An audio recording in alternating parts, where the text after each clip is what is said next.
Periodistas. Bueno, pues esta mañana saludo aquí al doctor Marcos Felipe Gutiérrez, es catedrático de la Facultad de Economía de la UPAEP, un especialista en temas económicos y que constantemente te vemos, doctor, buenos días, en los medios, opinando, creando comunidad y pues información, hablas de la inflación, hablas de muchos temas. Hace unas semanas leí algo por ahí que decías que vamos a tener la inflación más alta de los últimos 40 años en México. Yo creo Así que es. ha de haber leído el presidente López Obrador, ha de haber leído tu declaración y entonces se le ocurrió hacer el PASIC, esta firma que tuvieron con los empresarios para que bajen precios de lo que ellos llaman canasta básica, el permiso para poder importar productos si es que fuera necesario de otros países que sean más baratos y que ayuden a la economía familiar, como la carne argentina, por ejemplo, que le ha dedicado un buen espacio a la carne argentina. Se habla de las harinas para producir tortilla, se habla de el abarrote en términos generales, lo que se considera básico. Yo no sé si vaya por ahí el asunto de controlar inflación y de hacer que el dinero le rinda más a la gente. Por desgracia del PASIC no están las rentas de las casas habitación, las rentas de los locales, no está el costo de la telefonía celular, que ya es indispensable para muchas actividades, no está tampoco el transporte privado, el Uber, el Didi, cosas de este tipo, ¿no? Que tienen sus tarifas diferentes a las del transporte público. Tampoco está la baja de los impuestos, tampoco que hay que verificar vehículos y que las tarifas van a ser mayores, tampoco está el precio de las refacciones de los vehículos. No sé, hay una cantidad de cosas. En otros países, hasta el precio de los boletos de avión, de lo cotidiano, interviene en la estimación del índice de la inflación. Entonces, pues, ¿qué está pasando? ¿A dónde vamos? ¿Qué futuro tenemos? La situación es verdaderamente preocupante. Yo fui el fin de semana a intentar comprar unos frascos de unas verduras que antes eran importadas, que solamente las venden de una marca, son muy baratas, 60 pesos el frasco, y resulta que no hay, y pregunté a la encargada de la tienda de gran superficie donde fui, y me dice, sí, verdad, ya estamos muy chafas, es que ya no hay cosas. A ver, ¿cómo la ves tú? Creo que el panorama no está muy bueno, pero... Eh, si nosotros atendemos a las causas de la inflación, ¿sí? Encontramos que lo que está produciendo la inflación fundamentalmente son tres elementos. Primero, lo que tiene que ver con la saturación de los puertos, de las cadenas de suministros, y esto originado por la pandemia. Esto aumentó los costos, ¿sí? El almacenaje, lo que se llamó la crisis de los contenedores y la llegada de las mercancías a sus lugares de destino. Entonces, esto aumentó los costos y también presionó los precios a la alza. Es una razón. La otra razón es la guerra de Ucrania con Rusia, que esto también originó un importante incremento en los precios de la energía, ¿sí? Lo cual también presionó los precios a la alza. Y un tercer elemento tiene que ver con las políticas expansionistas que se eh, impusieron en todo el mundo a raíz de la pandemia para impulsar y ayudar a las familias en una situación complicada de cierre de la economía. Ahí tenemos tres elementos, son tres causas de la inflación. Un programa como estos, que solamente atiende a un pequeño grupo de productos, ¿sí? Hay que recordar que la muestra que mide, ¿sí?, la inflación es alrededor de 200 productos. Y aquí solamente tenemos alrededor de 24 productos, ¿sí? Un poco más, un poco menos, pero son pocos los productos que se están tratando de controlar. Entonces, un programa de estos lo que hace es contener la inflación, no ir a las causas. contiene la inflación.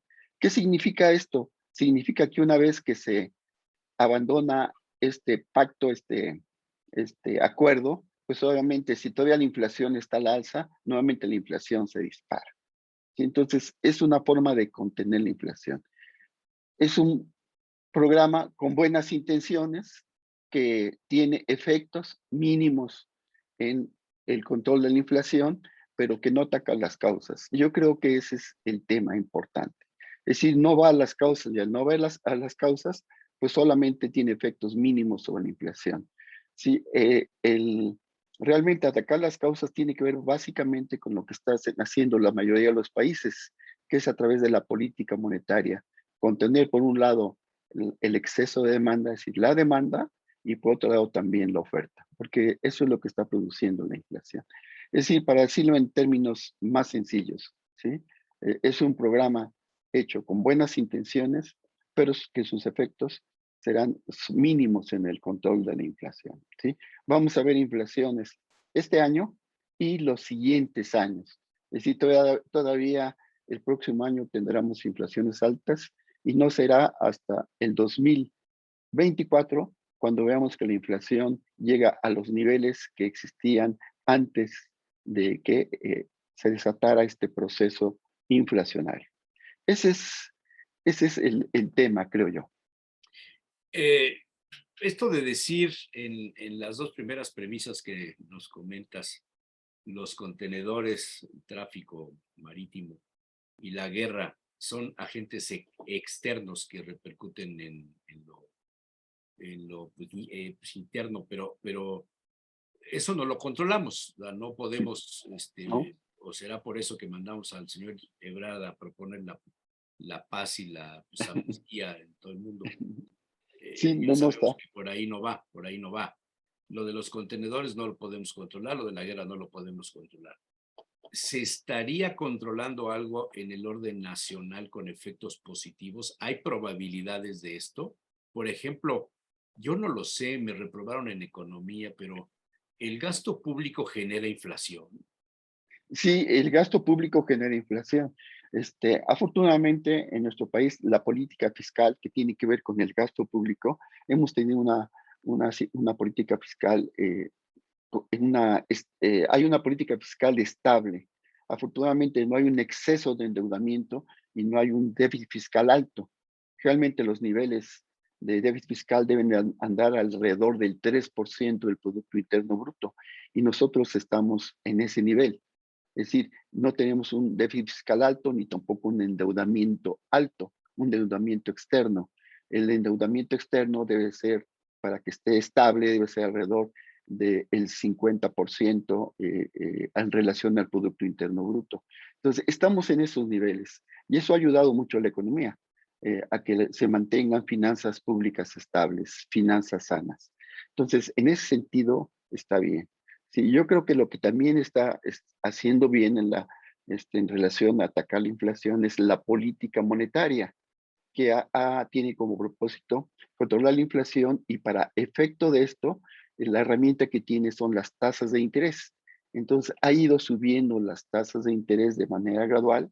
¿Sí? El último aumento fue de 75 puntos y es probable que las tasas de interés, ¿sí? A finales de este año lleguen alrededor del 10%, ¿sí? La tasa, lo que llaman la tasa de interés de referencia. ¿Cuál es el sentido de esto? Y bueno, el sentido de esto es que al aumentar la tasa de interés se encarece el dinero y al encarecer el dinero, al hacerse el dinero más caro, ¿sí? La gente consume menos porque utiliza menos la tarjeta de crédito, ¿sí? Por otro lado también hay menos inversión porque el dinero se vuelve caro. Entonces, estas dos variables están presionando sobre están actuando sobre lo que es la demanda, reducir la demanda. Sí, esa parte de la inflación que es originada por un exceso de demanda, el aumento de la tasa de interés actúa sobre eso, sobre la demanda, es decir, sobre el consumo, pero también actúa sobre la inversión. Y esto también tiene un efecto a que la economía tenga un crecimiento más moderado, un crecimiento menor.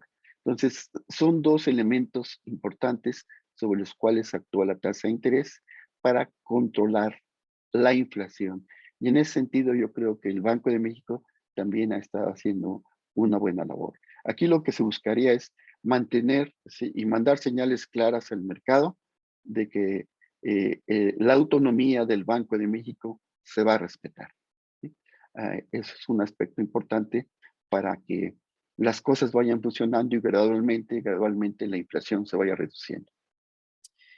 Eh, esta convocatoria que se hizo del llamado PASIC, ¿realmente tendrá efectos positivos? Porque me pareció más una solución parche, más un evento para la fotografía, más para decir los empresarios están con nosotros, los empresarios amigos, hay buenos empresarios, los que no vinieron, los que no firmaron son malos empresarios, y de alguna manera la inflación responsabilizarla, el índice de precios responsabilizarla en el comercio, en el productor, el importador, el distribuidor, el comerciante, no en las acciones de gobierno. O sea, citar a los empresarios y decir, vamos a firmar esto para que baje el precio de la canasta básica, es como decir, ustedes han sido los culpables de que los precios suban. ¿Me explicó? Claro. Sí, sí, claro. Sí, yo creo que también en ese sentido hay que entender lo siguiente. Yo creo que es importante poner una comparación. No es la primera vez que se hacen este tipo de acuerdos. Ya en los años 80 se firmaron pactos, pero aquellos Sí, pactos sí, tenían, era otro tiempo. Yo me era acuerdo otro tiempo. perfectamente bien de las Una, reuniones en Los Pinos, donde llegaba todo el mundo exacto. ahí a firmar y pues A eso voy. era al En pueblo. aquella, en aquella época teníamos una economía cerrada. Y Sí. la convocatoria fue para todos los sectores de la producción. Es decir, todos los sectores estaban ahí presentes. En este nuevo acuerdo, en este nuevo pacto, fue un grupo pequeño de empresarios, no están todos los empresarios. Por eso ahorita que mencionabas tú algunos productos que no se encuentran dentro de la lista que se dio a conocer, se debe a eso, ¿no? Por un lado, un grupo pequeño de empresarios. Y esto pues también involucra que solamente sea un pequeño número de artículos que forman toda la canasta básica. Sí, y repito, la canasta básica está formada por alrededor de 200 productos y ahí solamente tenemos alrededor de 27 productos. Entonces, todo esto limita los efectos de este pacto, que va a tener, que manda señales positivas al mercado, que eso también es importante, ¿no? Las expectativas, que manda señales positivas al mercado, sí las manda, pero sus efectos van a ser sumamente limitados, ¿sí? Muy limitados. Y van a durar mientras dure el acuerdo. Una vez que el acuerdo ya no exista y la inflación siga al alza, pues los precios van a subir nuevamente. A ver, pero es una especie de trampa. Si los precios suben, entonces los culpables son los que violaron el pacto y los que violaron el pacto son los empresarios. Otra vez, otra cargada, un elemento de precampaña para el 24, doctor. Pues, en ese sentido, ya se le fijó un tiempo a este acuerdo, a este pacto, que es hasta finales de febrero. A finales de febrero se mantienen todos los controles. Ya después, entonces ya no va a haber más control y nuevamente los precios vuelven a lo que se llama la libre competencia, la oferta y la demanda se van a determinar. Pues yo decía que si una vez que se termine esto y tenemos una inflación, que la inflación siga creciendo, pues estos precios que se contuvieron, porque eso es el pacto, contener los precios, no es ir a las causas, sino simplemente se contienen, se evita que suban por este acuerdo. Pero una vez que ya no hay acuerdo, pues los precios van a tomar nuevamente su nivel que tenían anteriormente. Por eso los efectos son sumamente limitados. Sí. Ahora, los ciudadanos podemos defendernos de la inflación con otros métodos, de otra forma. Pues las familias, los hogares, tienen algunas medidas para defenderse de la inflación y son medidas muy prácticas que muchas veces las amas de casa, que son las mejores administradoras del dinero, lo saben, ¿no? Una medida, no sé, recientemente se me hacían una entrevista sobre qué pueden hacer los hogares para defenderse de esta situación y yo les decía, pues puede haber unas 5, 7 recomendaciones. Entre una de ellas es, pues, hacer un presupuesto de ingresos y gastos. y en función de este presupuesto de ingresos y gastos, incluyamos aquellos gastos que son necesarios y quitemos aquellos que no son necesarios o que definitivamente ya no los vamos a llevar a cabo en este escenario inflacionario. Una segunda recomendación es antes de tomar una decisión de comprar, hay que comparar precios, calidad, porque muchas veces se encuentra el mismo producto con la misma calidad a un precio más económico en diferentes mercados. Entonces también se puede hacer, y esto se facilita ahora con los medios electrónicos. Ya las amas de casa ya son más hábiles en manejar los medios electrónicos y pueden comparar. Y aún cuando no existían, lo hacían. Entonces yo creo que es otro aspecto importante. El otro aspecto importante es cuando uno sale de compras, es llevar un listado de qué es lo que voy a comprar, lo necesario, para que no después metamos todo al carrito, que vamos viendo lo que se nos antoja al carrito. Nos vamos a meter y vamos a comprar aquello que realmente nosotros necesitemos. Y es otra medida que también debemos de tomar. Y una medida adicional que también sería muy necesario es no endeudarse.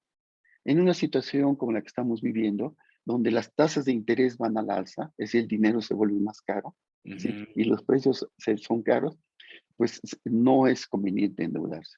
No utilizar la tarjeta de crédito o utilizarla cuando sabemos que podemos pagar, ¿sí? Y menos contratar créditos cuando nuestros ingresos no nos permiten pagar.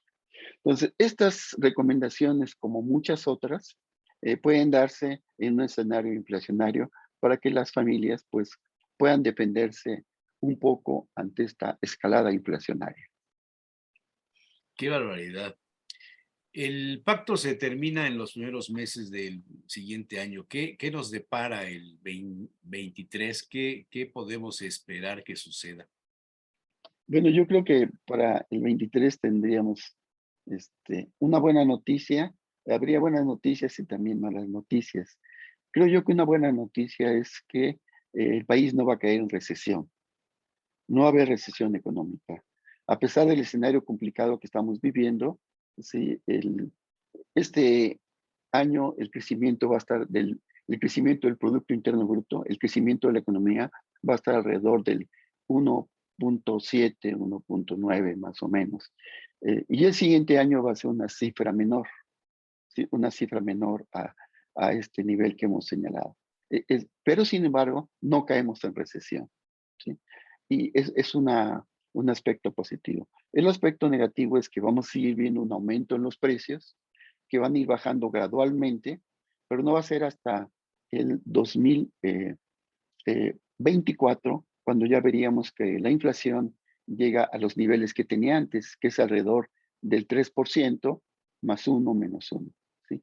Ese es el escenario que vemos en términos de inflación. Es decir, todavía lo que resta del año y el año siguiente tenemos que aprender a vivir con este proceso inflacionario. ¿Qué hay sobre el autoconsumo? Esta inyección que le han dado a la publicidad de consumir lo que esté cerca de nosotros, kilómetro cero le llaman en algunas partes. ¿Qué hay de producir en el traspatio lo que nos comemos? Bueno, yo creo que son estrategias positivas. Sí, para aquellos que lo pueden hacer, desafortunadamente no lo pueden hacer. La vida, eh, y como la tenemos actualmente, de tan rápida y tan dinámica, pues permite solamente llevar a cabo las actividades que es el trabajo, la alimentación, la atención de la salud, y para tener un huerto familiar o para poder tener acceso a aquellos alimentos que pudieran salir más económicos, pues tenemos que darnos tiempo, ¿sí? Pero yo creo que es una buena medida el impulsar políticas de esta naturaleza, que se creen huertos familiares, como se han hecho en otros países. Yo creo que es una buena medida no solamente para un escenario inflacionario, sino también para tener una alimentación más sana.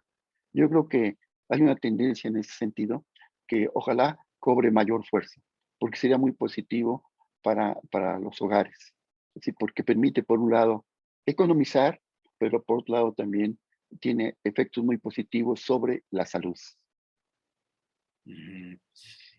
Cuando señalaba sobre el asunto de las medidas que se han tomado en los 21 productos, ¿no? Son los que están en la lista.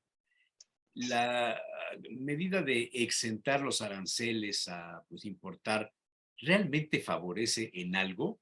¿O es una medida que podría tener una repercusión sobre los productores nacionales? ¿No convendría más estimular la producción nacional, bajándole los impuestos, bajándoles, no sé, costos de producción, qué sé yo, y no el favorecer a los que se dedican a la importación? Sí, lo que se busca con quitar estas trabas a la importación, tanto arancelarias como de otro tipo, fitosanitarias y demás, es decir, de regular esta entrada, lo que se quiere hacer es precisamente que entren mercancías a precios más baratos. Es decir, esta parte importada de la inflación, pues ya no impacte tanto los precios internos, aunque solamente es de un pequeño grupo, vuelvo a repetir, de mercancías, ¿sí? Pero esto no se puede mantener. Esto solamente se puede mantener en el corto plazo. En el largo plazo es insostenible, así como también las medidas que se están poniendo para las exportaciones. También en el corto plazo es sostenible, pero en el largo plazo es insostenible, ¿sí? Puede crear escasez de productos, puede crear mercado negro, en fin, distorsiones en los mercados que podrían ser más nocivos que la propia inflación, ¿sí? Y yo creo que otro elemento que también vale comentar, José Manuel, es lo que tiene que ver con estos estímulos a la gasolina, estos estímulos que se dan a la gasolina y que esto ha permitido que también tenga un impacto en la inflación, porque los estímulos a la gasolina, cuando se mide la inflación, se mide de una muestra de productos y un porcentaje de esta muestra está impactada precisamente por los precios de las gasolinas de bajo octanaje. En este sentido es la gasolina magna. ¿Sí? Si sube el precio, pues esto impacta la inflación porque es un porcentaje muy importante de la muestra que mide la inflación. Entonces, el crear un estímulo, es decir, el dar un subsidio al precio, contiene la inflación. Pero estos estímulos o subsidios tampoco se pueden mantener en largo plazo. Son muy costosos para las finanzas públicas. El último dato que vi es alrededor de 13,000 millones de dólares lo que está costando este subsidio. Y en un país como el nuestro, donde existe poca recaudación debido a la alta evasión fiscal, entonces el no tener, ¿sí? O el destinar un gasto, ¿sí? A dar estímulos y dar subsidios, pues esto no es sostenible tampoco en el largo plazo. Entonces, por eso digo que son programas que en el corto plazo pueden lograr ciertos beneficios, pueden tener beneficios, aunque sean mínimos, pero los tiene. Pero en el largo plazo son insostenibles, ¿no? Las finanzas públicas no están para financiar durante un largo periodo, ¿sí? El consumo de la gasolina. Entonces, es otro aspecto que también se tiene que tomar en cuenta. Ujú. En relación a lo nacional, ¿la economía poblana estaría en los mismos niveles, con los mismos riesgos? Sí, sí, porque la inflación es una inflación general y el aumento de los productos, cuando se mide el aumento de los productos de la canasta básica, cuando se dice, pues subió más el jitomate o el aguacate, esto no solamente es para una ciudad, sino para la mayoría de las ciudades, ¿no? Sí, cuando se dan datos de Puebla, nos damos cuenta que estos productos que subieron a nivel nacional son los mismos que subieron en el estado de Puebla, ¿sí? Aunque hay que decir una cosa, ¿no? El último dato que se dio en la última quincena, ¿sí? La inflación en Puebla fue menor que la inflación nacional. Yo creo que también es un dato importante. ¿Por qué? ¿Por qué Puebla pudiera ser considerada con menos inflación? ¿Hay Eso algo en también, particular que nos beneficia? yo creo que eso también tiene que ver con la comercialización de los productos. Sí, y tal vez el costo del traslado de los productos no es tan alto, no es tan alto trasladar productos de las zonas productoras a Puebla que trasladarlos a los centros de abasto de la Ciudad de México. Entonces, esto permite de alguna manera menores costos. Y así como digo de estos productos agrícolas, o también se puede decir sobre las demás mercancías. Entonces, es una explicación. Es decir, la comercialización, los procesos de comercialización y de entrega a los centros de abasto son más económicos. Mm.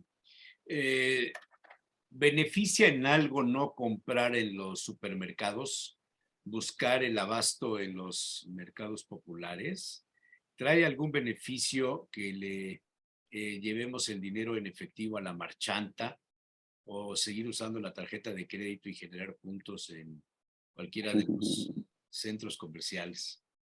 Sí, y yo creo que en ese sentido, sí habría que, como yo decía, cuando antes de tomar una decisión de compra, había que comparar precios. Comprar precios los que se dan en un tianguis, en un mercado, a los que se dan en un centro comercial. Y yo creo que esta comparación permitiría tomar mejores decisiones, porque no siempre en el tianguis es más barato. Realmente tenemos esa idea, pero no siempre es así. Por eso es importante la Pero comparación, lo que ¿sí? compramos en el Entonces, tianguis, sabemos que ese dinero se queda en la microrregión, se derrama en el transporte público que usa la persona que nos está vendiendo ahí sentada en el piso. En cambio, el centro comercial muchas veces fiscalmente ni siquiera está dado de alta en el estado, en la ciudad en donde estamos consumiendo, sino son cadenas nacionales. ¿Esto no nos perjudica? y pues sí, yo creo que si queremos hacer si lo que queremos es impulsar los negocios y la actividad comercial regional del estado, del municipio, es importante consumir dentro de este tipo de establecimientos, ¿sí? Como son las micro, las pequeñas empresas, yo creo que sería importante hacerlo, claro que sí, porque eso estimula todavía más la actividad comercial. Y es lo que buscamos, ¿no? Que la actividad comercial en el estado se dinamice, ¿sí? Crezca, porque esto trae beneficios para los propios dueños de los negocios, pero también puede generar empleos, aunque sean empleos temporales, pero puede generar su empleo. ¿Sí? Está bien. ¿Qué otras recomendaciones puedes darnos, doctor Marcos Felipe Gutiérrez Barrón?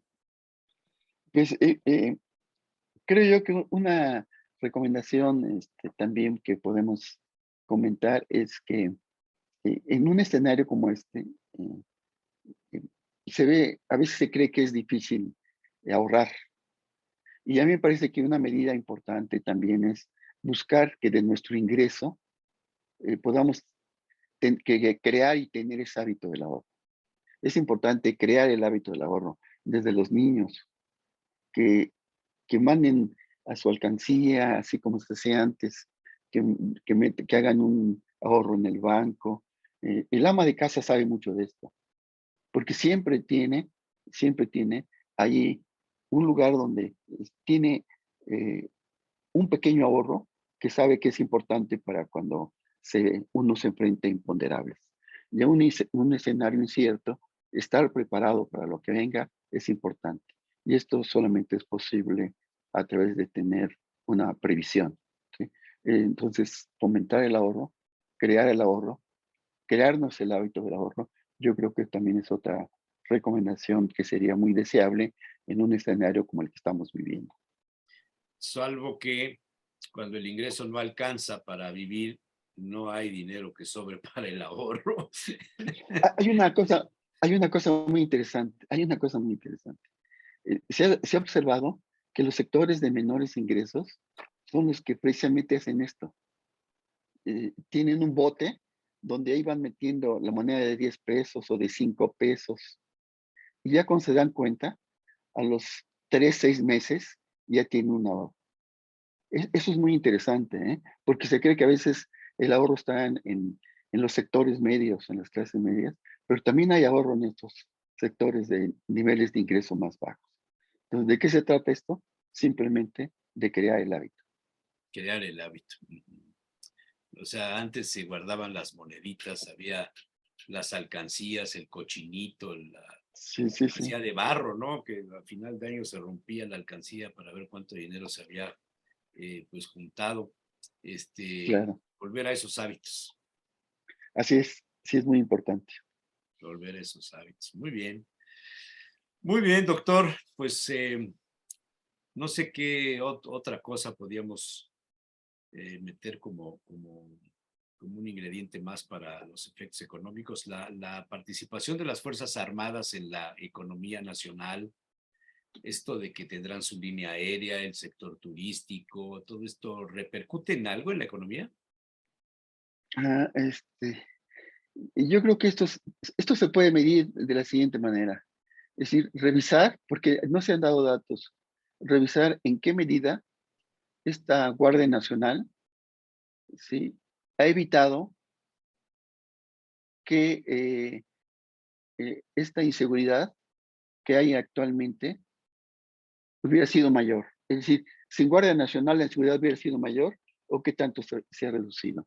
Si nosotros llegamos y tenemos datos, cifras, datos duros de que la Guardia Nacional ha reducido los niveles de inseguridad en esto que estamos viviendo, que es muy alto, entonces podemos decir que todo aquello que lleve a una mayor seguridad, a un mayor control, esto beneficia a la economía.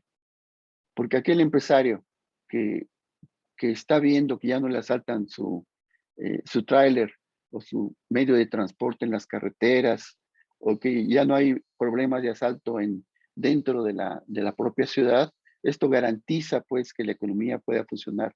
Es decir, manda expectativas positivas en la economía y esto obviamente pues genera crecimiento. Está bien. Doctor, muchísimas gracias. Muy interesante Al, al esta contrario, ha sido, información. El doctor Marcos Felipe Gutiérrez Barrón está en la Facultad de Economía de la UPAEP y como siempre, gracias a Juanito Méndez que nos hace favor de acercar con los académicos de la universidad. ha sido un gusto. Hay que tomar nota de las recomendaciones, el ahorro, comparar precios antes de comprar. Quizá nos hace falta también la recomendación de no pues comprar o no suscribirnos a lo que no es necesario. Ahora con tantas plataformas de streaming, Ah, sí, sí, sí. de los canales que hay de plataformas con los nombres que todo el mundo conoce. Claro. Antes había uno, todo el mundo estaba suscrito a él, ahora hay 5, 6, 7 y la gente comienza y cuando te das cuenta estás pagando $1,000 mensuales de plataformas que quizá Así es. no son Sí, sí, sí. necesarias, quizá haya también que hacer una revisión, todos los juegos que vienen en los dispositivos, en las tiendas de juegos, de todo esto que a veces ni nos damos cuenta y los niños se suscriben y ya estamos cargándola la tarjeta. Esto de la compra por Amazon, las Claro. ofertas que llegan y son Sí, sí, sí. necesarias, el ir al Costco y comprar los alimentos, el papel del baño, el jabón para 4 meses, ¿es prudente o es mejor Bueno, ir cada semana o cada 15 días? sobre eso yo creo que hay un comentario interesante. Yo creo que en un escenario inflacionario también es conveniente adelantar compras futuras cuando se van a necesitar. Por ejemplo, que va a empezar la temporada escolar, antes de que empiece, comprar los útiles escolares. Que viene la temporada navideña, antes de que empiece la temporada navideña, comprar los regalitos que se comienzan, que se empiezan a dar en esa temporada navideña. Es decir, eh, comprar antes, porque cuando llegue la temporada, los precios suben. Y otro elemento también importante es tener mucho cuidado con las ofertas estas del 2 por 1, porque muchas veces son simplemente un gancho, ¿sí? Para que podamos o compramos cosas que no necesitamos. Entonces, todo esto también hay que ser muy cuidadoso y actuar como un consumidor inteligente, es decir, hacer consumos inteligentes. Está bien, consumos inteligentes. Muchísimas gracias, doctor Marcos Gutiérrez Barrón. Ha sido un gusto. Buen Hasta día. la próxima. Buen día. Hasta la próxima. Gracias.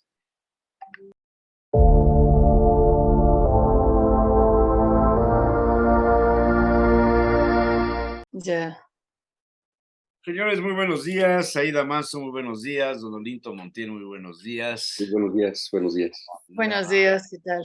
la maestra, por cierto, el otro día busqué en tu currículum si eres maestra o eres doctora, porque siempre me quedan con la duda de tu grado académico, ¿qué es maestría o es doctorado? Estudié el doctorado también en ciencias forenses. Entonces, realmente te debemos decir doctora Aida Manso. Sí, aunque por ahí hubo un problemita con la titulación y me quedé nada más con el certificado. O Pues sea que ya. si quieres lo arreglamos. Me parece muy bien. Ahí me dices cómo, Tengo cuánto, mi certificado me completo dices, de que se concluyó bien y todo. me dices cuánto estás dispuesta a invertir en el tema. Pues se acabó el doctorado, entonces ya no hubo la posibilidad de titularnos, pero bueno, Ah, qué lástima. Ya. Bueno, pues siempre. buenos días, maestra doctora, Hola, normada de Estado Mayor.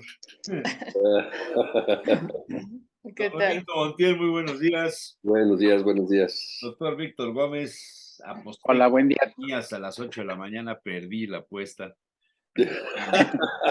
Nótese ya el cambio de clima, el otoño ya está vigente, solo la Sí. maestra Ida Manso tiene ese aspecto juvenil, radiante. Sí, caray. Ay, ay, ay. Y mira, el Olito con su suétercito, a ver, como que te levantas un poquito para ver todo el movimiento. Sí, yo quiero verlo. Qué bonito está. Está muy padre, ¿eh? Debe ser de lana a lana, ¿verdad?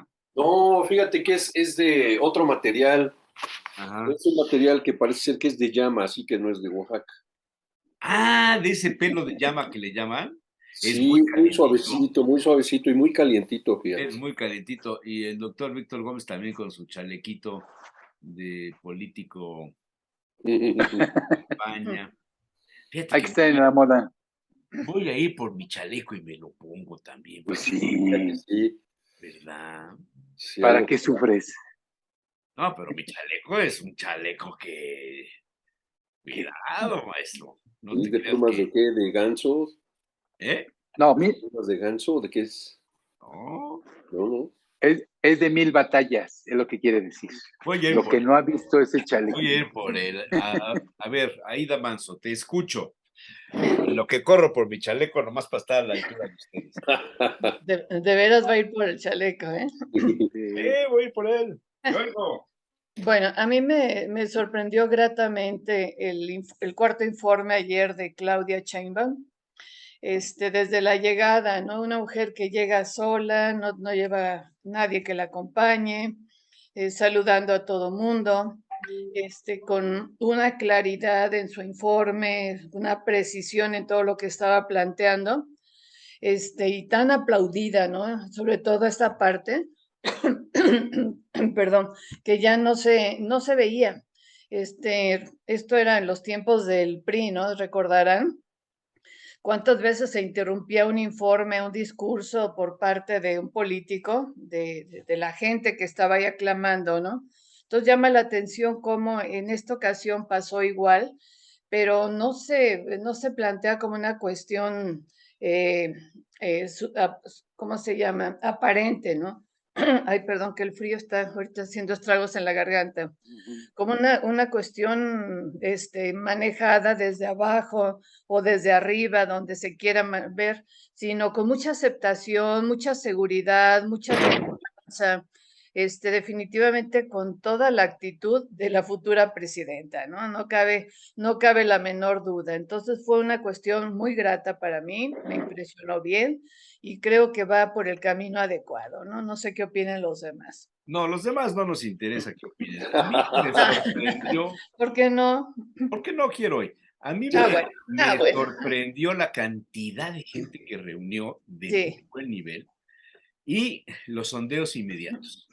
ajá, Bloomberg, el financiero, sí, que no es precisamente un medio que haga eco de los temas de la 4T, dice, aprobación de Sheinbaum resiste frente al cuarto informe de gobierno. Respecto del cuarto año de otros jefes de gobierno, está por abajo de AMLO. Ahí está al mismo nivel de Ebrard y arriba de Mancera. El 50% de la población aprueba el gobierno de la señora Claudia Sheinbaum. Creo que es un asunto que hay que tomar en cuenta, ¿eh? claro, Sí. claro. A ver, Olinto, tema. Pues algo que no tiene que ver, pero que sí tiene que ver, una pequeñísima reflexión acerca de esto de Lula, de que al parecer en esta, parece ser primera vuelta, va encabezando las elecciones en Brasil, y esto me lleva a pensar esto de las tendencias de la izquierda y de la derecha en el mundo, ¿no? Porque por otro lado, parece que en Latinoamérica la izquierda, el pensamiento de izquierda, que no es algo totalmente unificado, ¿no? Sí, pero digamos que en general la izquierda está tomando mucha fuerza.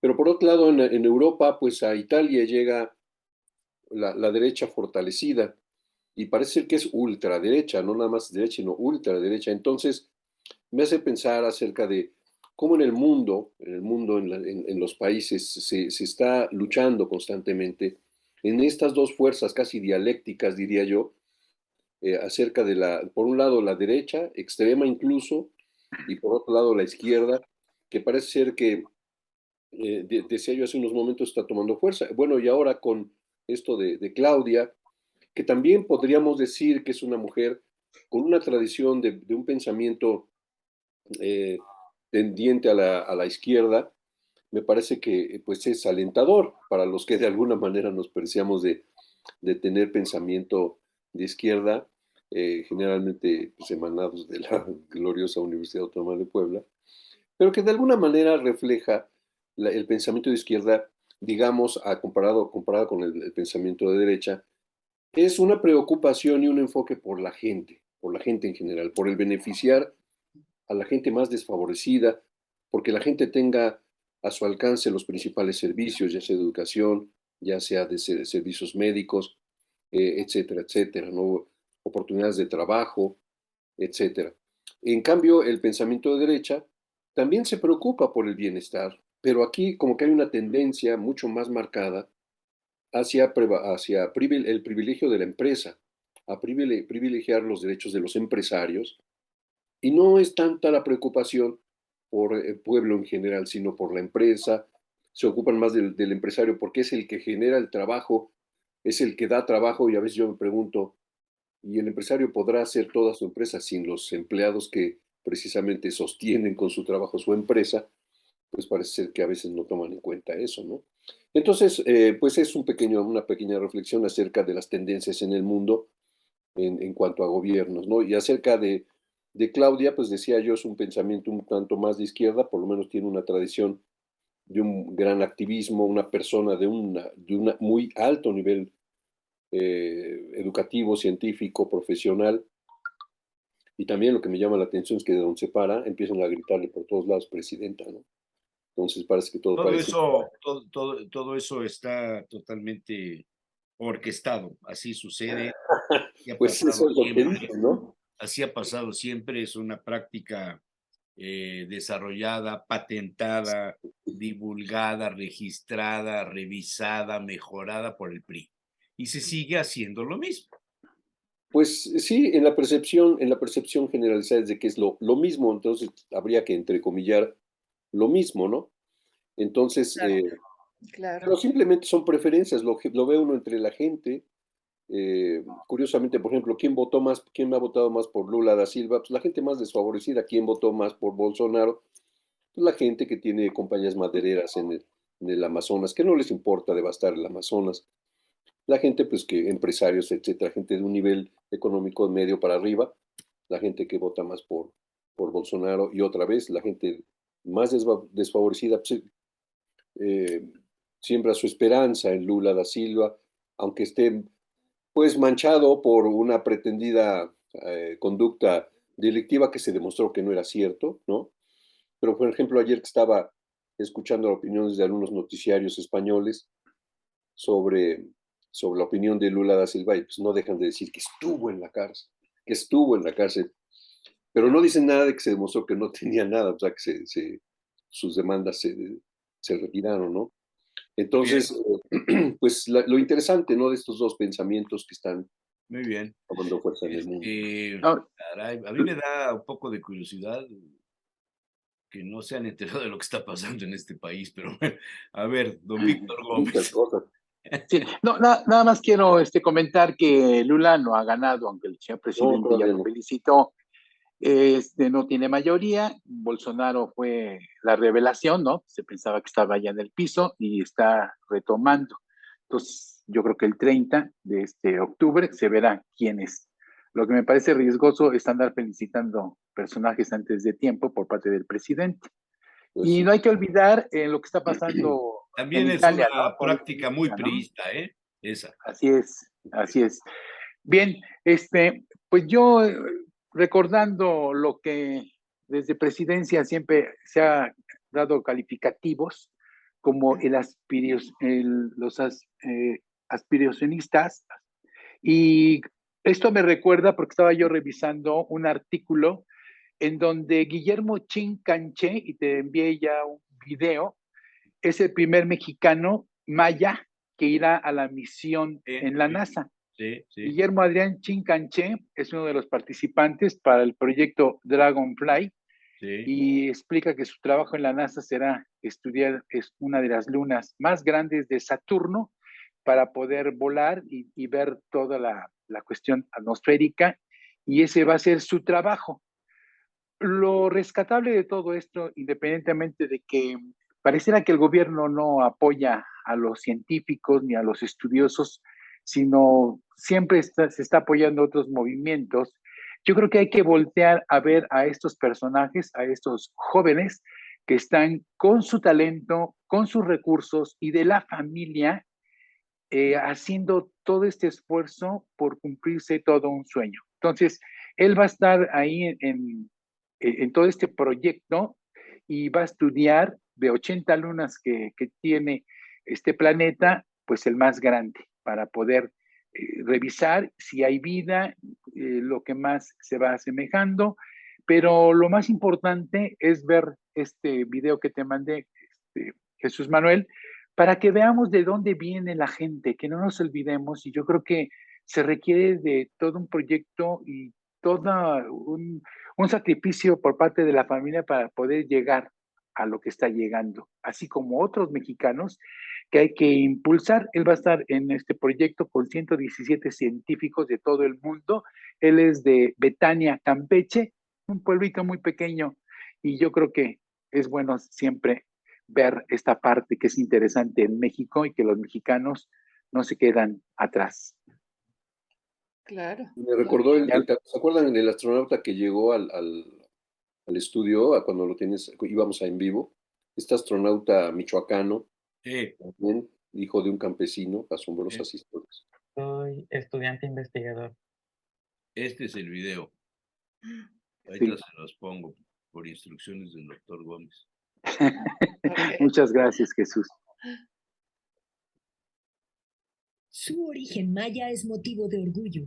Desde su natal Betania, en Campeche, Guillermo, de 26 años, es uno de los 100 científicos que forma parte del proyecto Dragonfly de la NASA. Yo decía, algún día en el futuro me gustaría trabajar en algún proyecto de la NASA. Y este deseo se cumplió. Guillermo es el único mexicano en este grupo. Su tesis de maestría sobre un satélite llamado Encélado y su interés por estudiar una de las 80 lunas de Saturno lo llevó al firmamento, cuando el investigador Scott Rafkin lo invitó al proyecto de la NASA que estudia el satélite Titán. Estudiar a Titán nos puede ayudar a responder una de las mayores preguntas de la humanidad, que es ¿cómo surgió la vida en la Tierra? Para acercarse a esta respuesta, hexacópteros llegan a la superficie de Titán. Ahí perforan el suelo para analizar las muestras de los océanos de metano y así confirmar o descartar la existencia de microorganismos. Desde su humilde vivienda nos presenta su gran investigación. Junto a su familia relata los esfuerzos que significó estudiar pese a sus carencias. Que vendemos más de pozole todos los días. Y ha habido momentos que recogemos lo de la venta del día y mira, toma, cómprate lo que necesitas. Este biocientífico, orgulloso de sus raíces mayas, comparte el amor a la ciencia que sus ancestros le heredaron. Los mayas eran los mejores astrónomos que existían en el mundo antiguo. Por lo que lleva el legado de los mayas en la sangre. Un legado que próximamente llegará a la NASA, pues será en marzo cuando Guillermo se mude a Estados Unidos para integrarse al proyecto Dragonfly. Bueno, Así es. interesante, un Maravilloso. asunto de capilaridad social que no pasó por el gobierno. Ujú. No pasó por el gobierno. Fíjate. ¿Se le podría calificar de aspiracionista? No, ¿verdad? No. No, Perdón. No, pero Definitivamente no, ¿no? Además no, no es. llama la atención las condiciones de Bueno, pobreza en que yo vive, también me ¿no? equivoco, pues, oye, a lo mejor en otro momento alguien puede decir es un aspiracionista. No, No, yo creo pero que ojalá nadie. el aspiracionismo fuera en ese Eso. sentido. No, Ojalá el fuera eso. aspiracionismo es otra cosa. Sí, sí. No, Bueno, cada quien con su cada cual. sí, pero La fíjate, cuenta, maravilloso. @guacamayaHacks es falsa y ha sido amplificada por bots, según el análisis del sitio loquesigue.tv. Detectó que varias cuentas de reciente creación sin seguidores impulsan las publicaciones de la cuenta no reconocida por el colectivo de hacktivistas. Esto es muy interesante. Según el documento que es revelado por la revista Proceso en su versión digital este día, @guacamayaHacks es falsa y ha sido amplificada por bots que a su vez impulsan a otros usuarios vinculados con la derecha. Desde su cuenta de Twitter, el portal aseguró que esta cuenta se ha hecho pasar por el colectivo identificado como Guacamaya, autores del hackeo de miles de documentos de la Secretaría de la Defensa Nacional. La cuenta de Guacamaya, según el Twitter, aún no ha sido validada por la organización. Solo se comunican por páginas web específicas. Hay una entrevista que sale publicada en Twitter y que la subió la revista Proceso. El colectivo Guacamaya desconoce a la cuenta que se presenta en Twitter en el caso mexicano, según revela otro de los analistas de este tema que se llama Alberto Escorcia. Y hay una cantidad de datos en un video desde su canal de YouTube, loquesigue.tv, publicó un análisis de la actividad de la cuenta de @guacamayaHacks, mediante la cual se capturaron 17,965 menciones, las cuales tuvieron 14,508,208 impresiones entre el 1 y el 2 de octubre. Gran parte de la amplificación de Guacamaya Hacks viene de cuentas que tienen 0 followers y de reciente creación, según el análisis. Uno de los tweets más amplificados es uno que se hizo contra Epigmenio Ibarra, así como las publicaciones que interactúan con Latinus. Se detectaron 186 cuentas de 0 seguidores y que son de reciente creación, además de retuitear publicaciones de cuentas relacionadas con la oposición de derecha. También están dando difusión al libro de próxima aparición, El Rey del Cash. ¿Quién o quiénes están detrás de esta cuenta? Es la cuestión que pone en evidencia el analista de Lo que Sigue TV. ¿Les interesa verlo? sí, claro. Es muy interesante. Sí. Pues ahorita que suba yo el video, Sí. se los pongo, pero oiga, es que este asunto está muy delicado, Sí, muy delicado. O sea, una cosa es lo que pasó, una cosa es el tema de todos los datos de lo que se filtró, de todos estos asuntos. Pues hasta ahí vamos bien, más o menos todos van sacando lo que les interesa de estas pues, filtraciones, pero los bots que han sido creados a raíz de las filtraciones relacionados con grupos de derecha, esta revelación se me hace muy interesante. sí. Ahorita se las... Pues tiene que ver un poco con lo que venía platicando, ¿no? Que mientras más se fortalece la izquierda, más se fortalece la derecha y viceversa, ¿no? Entonces, ahorita que viene la carrera por la sucesión presidencial, pues todo lo que haga la derecha para impedir el avance de alguno de los candidatos o corcholatas, pues será cada vez más fuerte, ¿no? ¿Hasta dónde van a llegar? Pues quién sabe. Pues, pero si ahorita están con esto, uf. A ver, hablen, por favor, porque tengo que subir. Pensábamos que ya lo ibas a poner. No, cuando yo se los digo. Okay. Bueno, hay que recordar que en México todos nos espiamos, ¿no? Y no es de apenas, es de siempre. Cuando tú comienzas una carrera política, un movimiento en la UNAM, obviamente comienzas a ser vigilado por donde te vas moviendo. Todos los personajes bien lo saben. Solo en la y UNAM. Cuando, no, en todos lados. No, es que me acordé de Andrés. Y entonces, pues, Yo sabía obviamente... de una universidad privada por aquí donde también te hacían análisis psicológicos para ver si eras de tal o cual tendencia. Ya no se hace eso, ¿verdad? Eso era en el pasado. No, en el pasado. Bueno, entonces en México, pues siempre nos hemos espiado todos, unos a otros, del color que sea.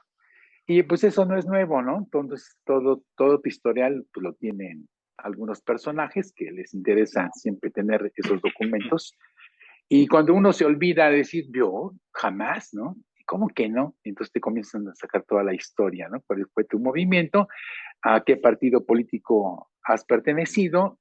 ¿Por dónde? ¿Quiénes son tus amigos, ¿no? Del pasado y ahora del presente. Y así es como un deporte nacional en donde sale a relucir cuando, si quieres ser algún político muy renombrado, comienzan a sacarte el pasado. O sea, eso no es nuevo, ni los guacamayos son nuevos, ¿no? Entonces, pues yo creo que es parte de esta función y cuando tú tienes el poder, pues lo utilizas en el momento que consideres, para acabar o para poder hacer que suba el personaje. Entonces, es parte de este deporte nacional en México. Ah, qué caray, esto es del martes del jaguar, ¿verdad? Sí. Bueno, oye, a ver, ahí está ya. Ahí está.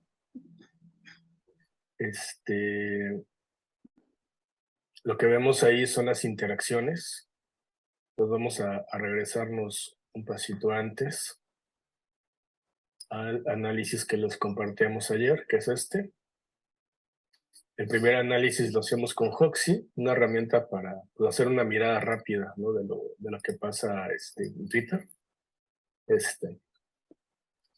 Y vamos a explicar qué estamos viendo. En la pantalla vemos un análisis rápido de cómo esta cuenta tiene abundantes menciones de colores rojo, naranja, amarillo, que eso hablan de que no es una amplificación muy orgánica. Y tenemos 35, 121, pues un poquito más de la mitad no son orgánicas. Pero esa es una primera mirada, es un primer acercamiento al análisis. Hay que hacer un Fíjense las herramientas que hay para el seguimiento de la idea, ¿no? de quienes se meten en las redes sociales. Y entonces fue que y lo que dicen. 17,000 menciones a la cuenta de Guacamaya Hacks. Ahí lo están viendo. De esas 17,000 menciones, tuvieron 14,5 millones de posibles lecturas, impresiones. Esta fue la actividad alrededor de esa cuenta entre el 1 y el 2 de octubre. O sea, un día para otro, ¿no? Y algo que llama la atención, aparte de esta estadística, es que ya cuando nos metemos a analizar quién retuitea y cómo retuitea en esta cuenta, encontramos pues, cosas bastante curiosas, como el que gran parte de la amplificación de Guacamaya Hacks viene de cuentas que tienen 0 followers. Aquí vemos, lo que están viendo aquí es los tweets descargados en un Excel. Aquí tenemos a las cuentas que parecen bots. Aquí tenemos a los casi 18,000 tweets, 17,953. Y gran parte de ellos son de cuentas de 0 seguidores y de reciente creación. Y les voy a mostrar un ejemplo. Una de las cuentas que tiene 0 followers es esta, Abel Sandoval. tiene nombre con numeritos, que es un clásico, ¿no?, de posibles bots. Tiene 0 seguidores y se creó en julio de 2022. Es que ese es también un clásico de las cuentas que parecen bots. ¿Y a quién está retuiteando Abel? Está retuiteando Guacamaya, pero también a figuras pues muy conocidas, asociadas a la derecha, como Don Vocero, ¿no?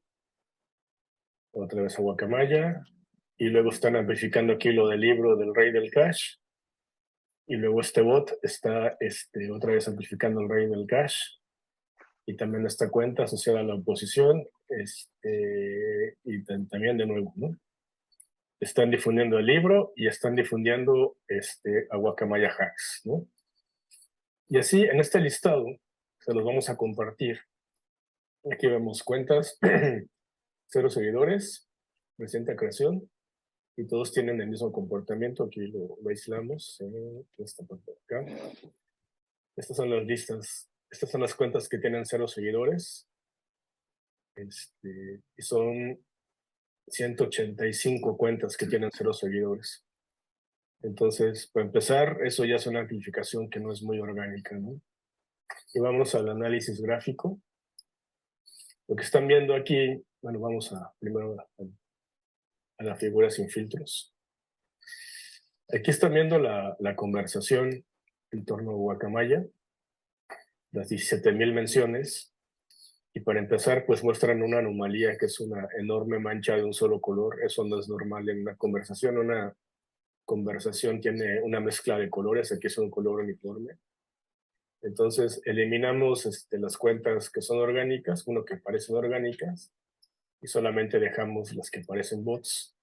Y aquí ya vemos una forma más definida, un círculo casi perfecto, que es una característica de la amplificación coordinada.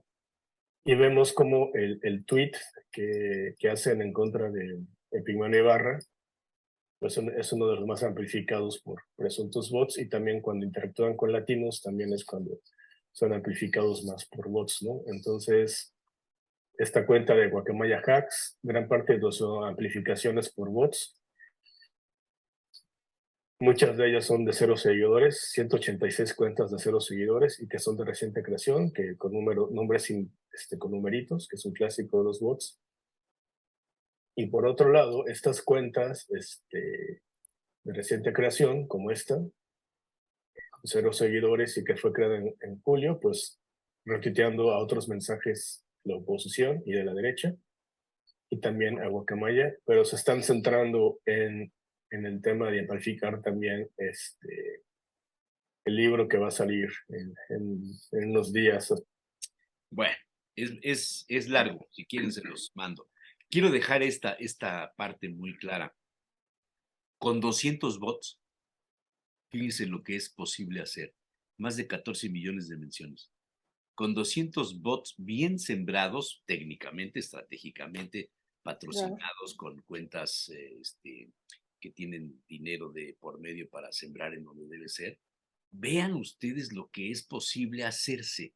14 millones y medio de reproducciones, de impresiones. Sí. Entonces, al Qué margen barbaridad. de las filtraciones. Llama la atención, ¿no? Cómo pueden analizar. Me impresionó. Sí. ¿Cómo se puede hacer un análisis tan al detalle? Hay herramientas desde hace mucho tiempo. Qué impresión. Los colores que ven en estos cuadros gráficos son la tendencia, que se le pone a cada tendencia, se le pone un color para poder graficarla, para ver hacia dónde van. Y esas líneas que salen así, porque si nos vamos más a fondo en esto, te van a decir de dónde salieron los tweets, de qué parte de la Ciudad de México, de la República Mexicana, del continente o del mundo. Quizá muchos bots no los generaron en territorio mexicano, sino los generaron en África, en Asia, porque es posible hacer esto. Así es. Es impresionante, pero bueno. Es impresionante. Ya empezaron el lunes con la vacunación contra la influenza. ¿Qué hay que hacer? ¿Hay que vacunarse? Sí, claro. Tú tienes que seguir tu esquema de vacunación cada año, adelante. ¿Y dónde se está llevando a cabo? Eso es algo que todavía no estoy muy enterado, ahorita lo buscaré, pero creo que tiene que ver con el sector salud. ¿Tú no sabes, Víctor, cómo El está? doctor, Puede ser en la doctor, Secretaría de Salud o bien en el Seguro Social. También ahí la aplican también. el Ya. doctor José Antonio Martínez seguramente dará la información hoy o mañana. No sé si ya Puebla también está en esto o es solamente en la Ciudad de México, porque en la Ciudad de México comenzó ayer, pero anunciaron a nivel nacional más de 33 millones de vacunas. Cuéntanos, Está bien. influenza. No, como cada año hay que vacunarse, octubre es el mes que debemos realizar más que toda esta vacunación y progresivamente los que lleguen a noviembre o ya al final de diciembre está bien, pero se inicia a partir de octubre para las nuevas cepas que entraron el año pasado y entonces ahí hay que aplicarlo. Siempre hemos mejorado nuestra condición de salud al estar aplicando este tipo de vacuna de la influenza. A ver, acá todos los años van cambiando. Aquí tengo el comunicado ya. Gracias, doctor, me lo acaba de mandar. Se enteró. Ahí está.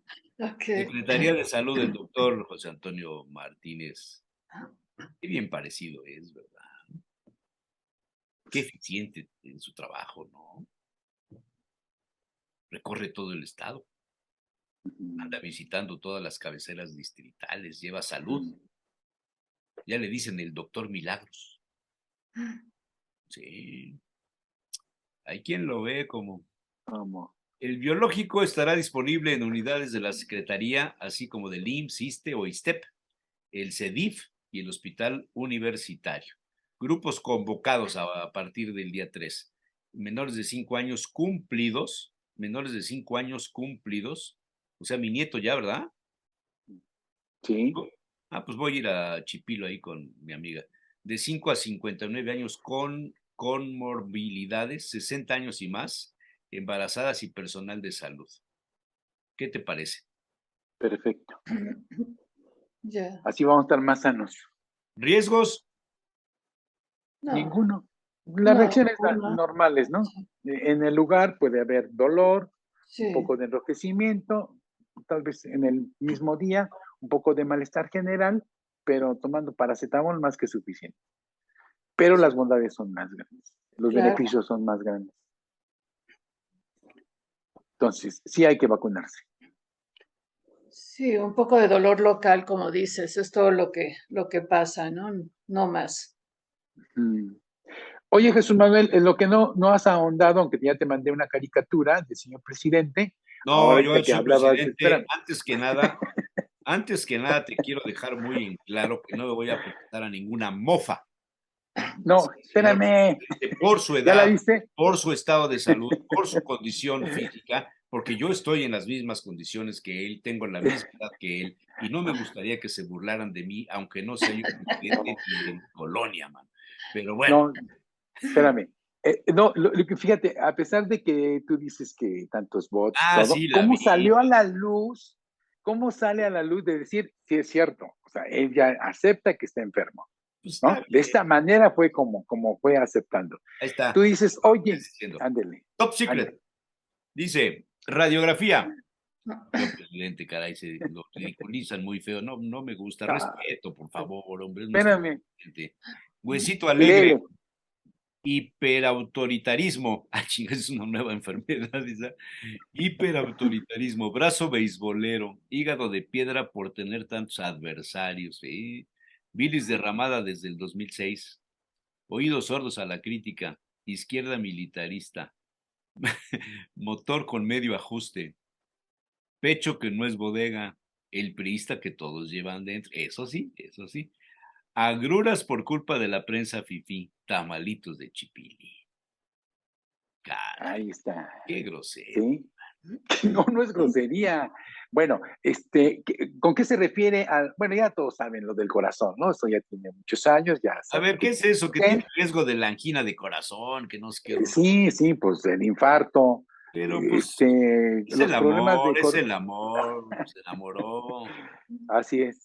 Bueno, las cuestiones del estén, los problemas que tiene a nivel de corazón, que es lo que más se ha hablado, pero lo nuevo es el hipotiroidismo. El hipotiroidismo te puede llevar, si no te regularizas, a una depresión y comienzas a tener esos asuntos, ¿no? Es decir, no estoy de ánimo, estoy deprimido, con el hipotiroidismo, si no es corregido, con los extractos de tiroides, ¿sí? La levotiroxina que se menciona. Y dices, bueno, pues ya terminó aceptando que sí tiene hipotiroidismo, tiene lo de la gota. Lo de la gota es una enfermedad que A en ver, el pasado, en espérame. los libros ¿El clásicos. hipotiroidismo cómo se manifiesta? A ver, nuestra glándula tiroidea va a estar emitiendo hormona tiroidea y es el que te va a dar la estabilidad en cuanto a todo tu proceso de sustancias que vayas comiendo. Y lo voy a poner como ejemplo. Yo siempre le digo a los pacientes, es como si fuera la lumbre. Si tú tienes poca lumbre, es porque no tienes mucha sustancia, mucha hormona. Entonces vas a tener como el invierno en el hipotiroidismo. Como no tienes tanta lumbre, todo lo que tú comas te va a engordar, te va a hinchar, hay una mala distribución del agua y tú tienes como mucho frío más que los demás. Ese es el hipotiroidismo y te va a llevar a todos estos cambios emocionales y a la depresión. En cambio, cuando tienes demasiada hormona, demasiada lumbre, es el hipertiroidismo. Y entonces ahí todo lo que tú comas se quema y estás, a pesar de comer demasiado, comienzas a adelgazar y sientes demasiado calor. Si hace calor, tú tienes más calor que los demás, una piel sudorosa, brillante, dices, me estoy quemando. No solamente como una menopausia o andropausia, sino está más exagerado. Y entonces la glándula tiroidea es la que va a dar ese equilibrio. Por lo tanto, necesitamos meter sustitutos para decirle a la hormona, a la glándula tiroidea, tranquilízate porque ya tengo lo que necesitaba o ya no produzcas más hormona porque estoy tomando una pastilla. Y entonces entras en todo un equilibrio. Pero la manera de ejemplo es, entró la primavera y entró el invierno. A ver, Y entonces en el invierno pero tú te baja. me estás hablando de la explicación médica, pero ¿cómo le afecta eso al señor presidente? O sea, ¿cuál es el riesgo real para sus condiciones de salud, para su desempeño como presidente? ¿Dónde está el riesgo para esto?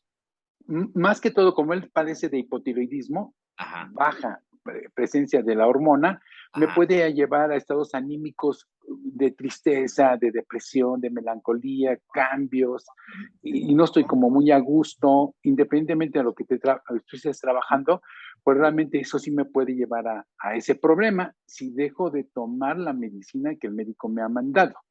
Si no, entonces llevo todo un control y no hay ningún problema.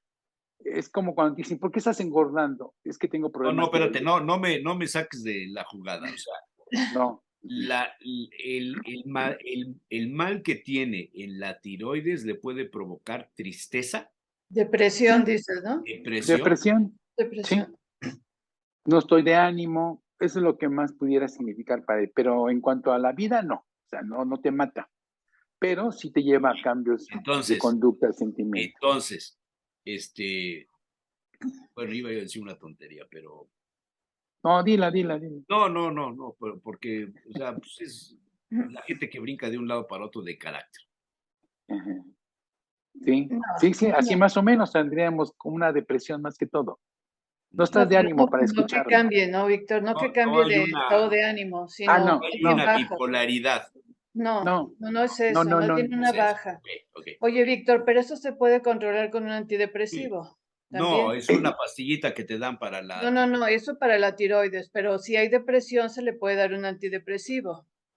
En caso necesario, sí, ¿Ok? pero tú corrigiendo la sustancia le das Ya. pero no la es el caso. levotiroxina y más que suficiente, Sí, porque más no que se ve suficiente. deprimido como tal, Ay, ¿no? Se ve que exacto, está controlado. exacto. No es el Ahora caso. me voy, Yo no lo veo como con depresión, No. más bien eh, no sé, hasta cierto punto como que más echado para adelante. No sé si a lo se le estará pasando la Hasta eufórico, ¿no? Más bien se ve. Ándale, hasta eufórico. Sí. La angina de pecho. Bueno, es lo del infarto, las coronarias están teniendo obstrucción, hay que ponerle un stent para poder abrir la arteria y Eso entonces es lo ya que le pasa bien la hicieron. sangre. Pero Exacto. el reporte dice peligroso, de gravedad. ¿Qué es grave y qué no es grave? Bueno, eso es grave, o sea, un infarto o una obstrucción a nivel de coronarias, pues tiene que ver con la vida o la muerte, ¿no? O sea, y dependiendo, imagínense una extensión como una manguera y este es el centro donde se conectan las tres Sí. vías. Pero, o sea, ¿Dónde se eso sí es obstruye, acá grave, o acá? eso sí Eso sí, necesita una supervisión, digamos, sí, en lo cotidiano. sí, porque tiene que ver con colesterol y las placas de ateroma. Eso quiere Es como decir si, que su alimentación no es buena, que le debe bajar a los tamales de chipilín y eso. sí, o sea, él ya, me imagino que lleva un buen control, o sea, tiene muchos Quién médicos sabe, a su porque alrededor. últimamente se le ha visto un poquito gordito, ¿eh? Es posible que sí. Hay que ver cómo está el colesterol, triglicéridos y todo el funcionamiento del corazón, que en este análisis dices, bueno, ha tenido como varios desajustes. Y si es cierto, o sea, todo lo que él está viviendo en contra, ¿no? Emocionalmente, pues te lleva a tener pues una dificultad muy fuerte, muy severa. Por eso hay que poner énfasis. O sea, pareciera que su problema es endocrino, ¿no? O sea, por el problema tiroideo. Sí. Me voy ahora a la gota. La gota en el pasado. Espérame. O sea, ¿se descartaría con estos síntomas cualquier cosa relacionada con diabetes? Tendríamos que hacer un estudio de glucosa Cosa como que no para es saber. conocido. No se ha mencionado mucho eso.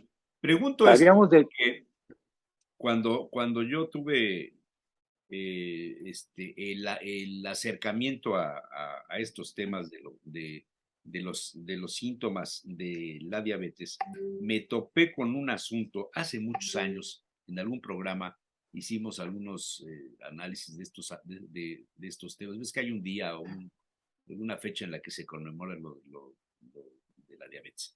Y los especialistas que llevamos alguna vez decían que uno de los síntomas de las personas con una diabetes muy elevada es el estado de ánimo mañanero, que en las mañanas, cuando la insulina no actúa como debe ser, cuando no han desayunado, cuando no han tomado los alimentos, se exacerban muy rápidamente, se enojan muy rápidamente, y que es uno de los síntomas que genera, entre otras cosas, en consecuencia, la violencia intrafamiliar del hombre contra los hijos, contra la mujer, en las mañanas. Por eso pregunto, porque de repente el presidente se enoja mucho en la mañana, en la mañanera. No hay posibilidades de diagnosticarlo así simplemente por lo que... No, No, ok. Ahora sí, no, la gota. es que me lo hacen enojar como no quieres que reaccione de Bueno, esa manera. mi obligación es preguntar.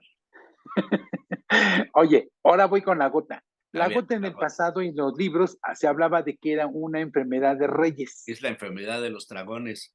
de los dragones, de los que tienen mucha proteína y manera de comer.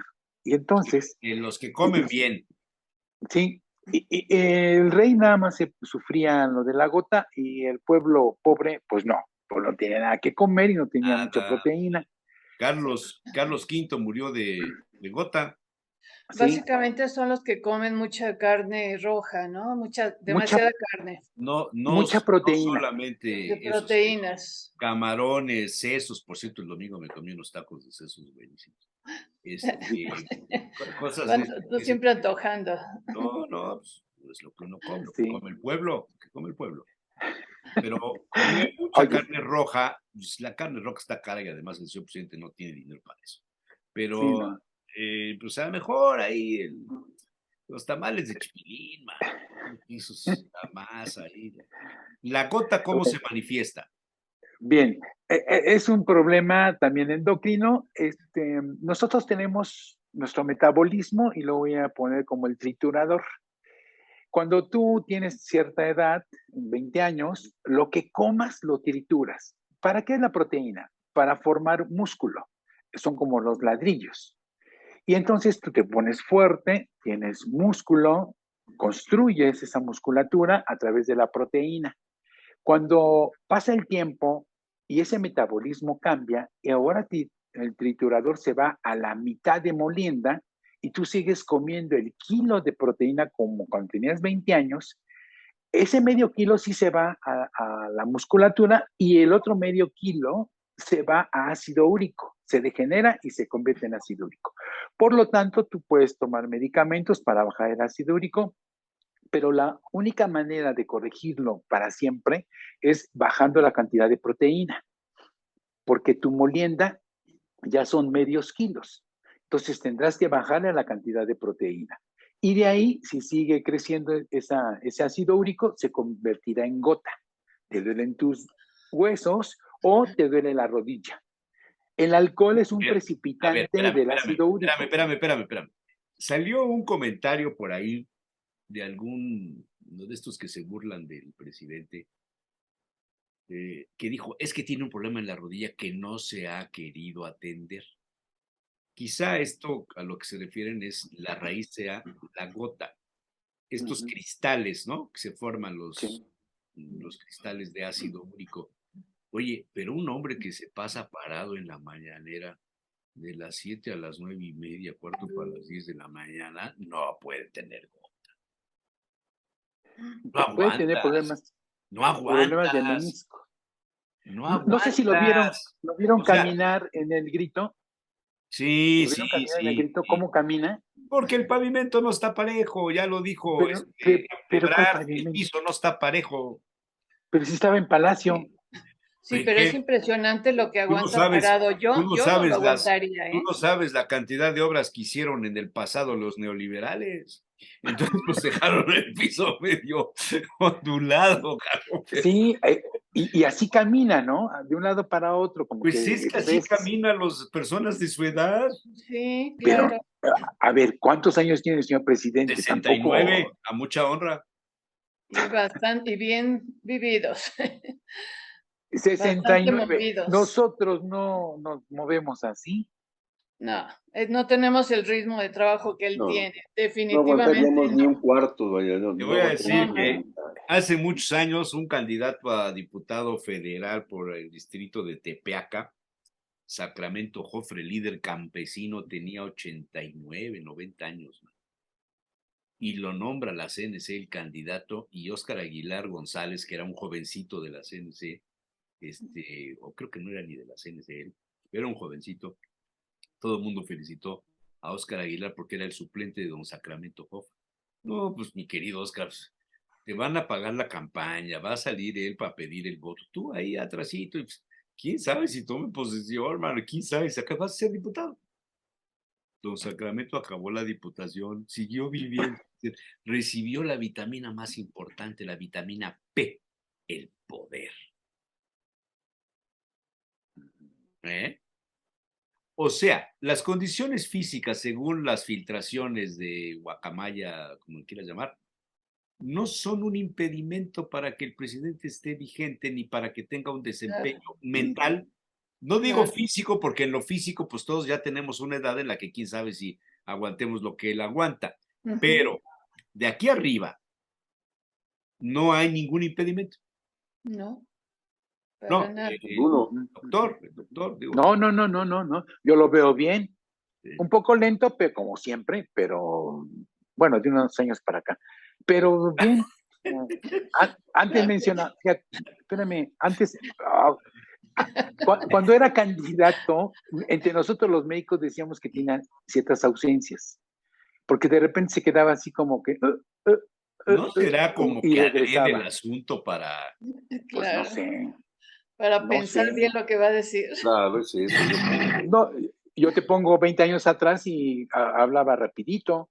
Después vino un cambio, dices, bueno, no sé qué le esté pasando. Pensábamos que tuviera ausencias, siendo candidato. Y decimos, bueno, algo le pasa, ¿no? O sea, y lo criticábamos, vamos. O debe atenderse.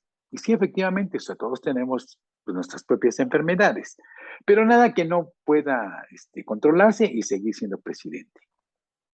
Bien. Yo lo veo que termina. Yo sí veo que termina. ¿Cómo ven ustedes? Definitivamente no se le ve que sea un impedimento. Mucho de lo que, la gran mayoría de lo que se supo, pues ya se había dicho. Lo más grave yo creo que era lo del corazón, ¿no? Porque eso El traslado efectivamente, de urgencia quizás sea lo que nos sorprendió. sí, Quizá. quizá esa parte, ¿no? Fuera de eso sí sabíamos. Sí, Sí, pero a mí me sorprende la energía que tiene, sí, porque yo no le aguantaría ni el 10% de lo que hace, ¿no? Es no. impresionante. O Pero sea, si se avienta otros 6 años, no hay problema. no, fíjate que yo sí creo que estos dos que quedan, sí, yo creo que también puede ser acumulativo, el desgaste es acumulado, se va acumulando. Claro, El cuerpo pasa facturas tarde o temprano. Hombre, Se están exacerbando los ataques, las tensiones. A veces sí temo de que, bueno, si es mucho su ánimo, mucha su energía, pero tarde o temprano cualquier estructura cede ante la presión. Ojalá, diría mi abuela, Dios quiera, mijito, de que llegue al final. Habría que ver, a veces hay un fenómeno en algunas personas de que trabajan durísimo, durísimo y no les pasa nada. Cuando vienen las vacaciones se enferman. ujú. Entonces, es como la descarga total de todo lo que habían acumulado. Entonces, cuando termine, habría que ver, ojalá no le pase nada, ¿no? yo Pero sí espero le que pase no. la descarga. No, Yo pero espero que no. tienes razón, Olinto. Es lo que llamamos el estrés psicológico, no el estrés médico, sino el estrés psicológico el que viene después de una fuerte carga de trabajo, de emociones, de situaciones difíciles, y cuando éstas se acaban, es cuando te sale todo ese cansancio, toda esta situación que estuviste tan lleno de presiones, y es cuando brota y Sí, puede brotar de muchas formas, ¿no? Entonces ahí es donde viene lo peligroso. Yo creo que con mucha dificultad por el tipo de trabajo que está llevando, va a terminar, pero a mí me preocupa lo que pase después de que él termine, cuando haga este receso de su vida, este reposo que él piensa hacer, ahí quién sabe ya cómo le vaya, ¿no? sí, así que los que piensan que se va a reelegir, no, pues no, No, no, para de ninguna nada. manera, no, Ni él no, lo consideraría, ¿no? no. Pues yo digo que nadie sabe lo que está pensando. Pues sí, Ah, es lo que se ve, Cada pues, cabeza es un mundo, nadie claro. sabe lo que está pensando. Cuando uno analiza las sucesiones presidenciales, el candidato de Díaz Ordaz no era Luis Echeverría, pero pues las condiciones lo llevaron a eso. El candidato de Díaz Ordaz era Manatú, el de Salubridad.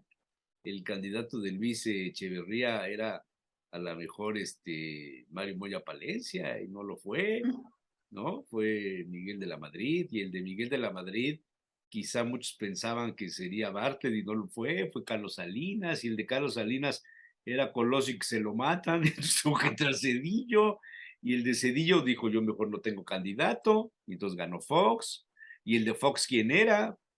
La Martita o alguien del círculo cercano, y resulta que Calderón se rebeló y salió, y el de Calderón ¿quién era? ¿Quién era el de Calderón? Es alguno el que se murió, ¿no? Ah, Murillo, el Muriño. Murillo, Murillo. Muriño, Muriño, no Murillo, Muriño, no, pero ya no Muriño. llegó porque se murió Sí, el gobierno, pero después el candidato del PAN, ¿quién fue? no me acuerdo. Era tan importante que no nos acordamos. No, ujú. fíjate.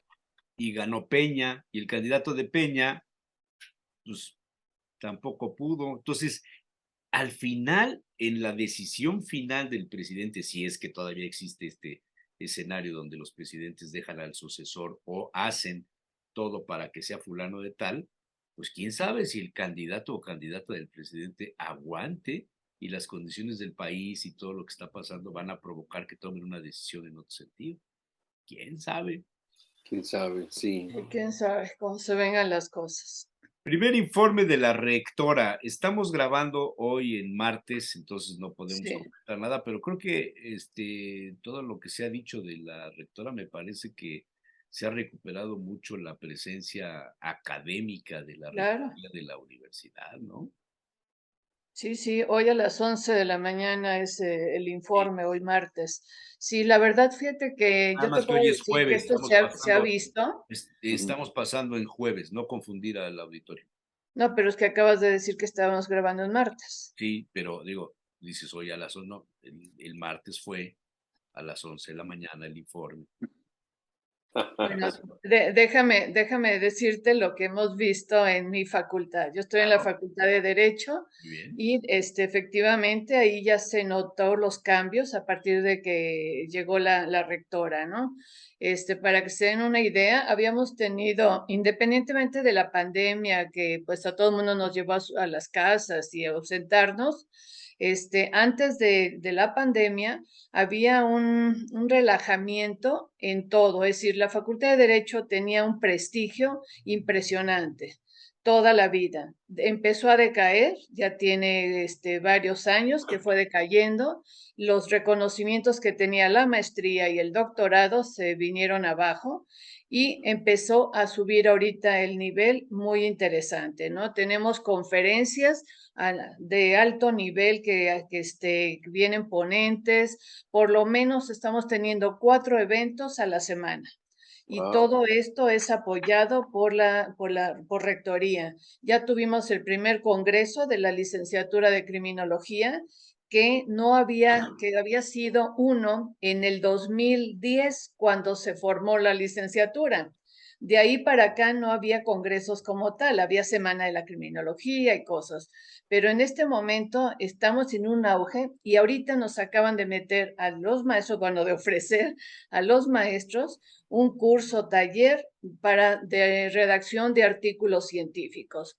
Entonces, es todo este impulso a la investigación que se está haciendo, a la información, dándonos todas estas conferencias. La verdad se nota muchísimo el cambio.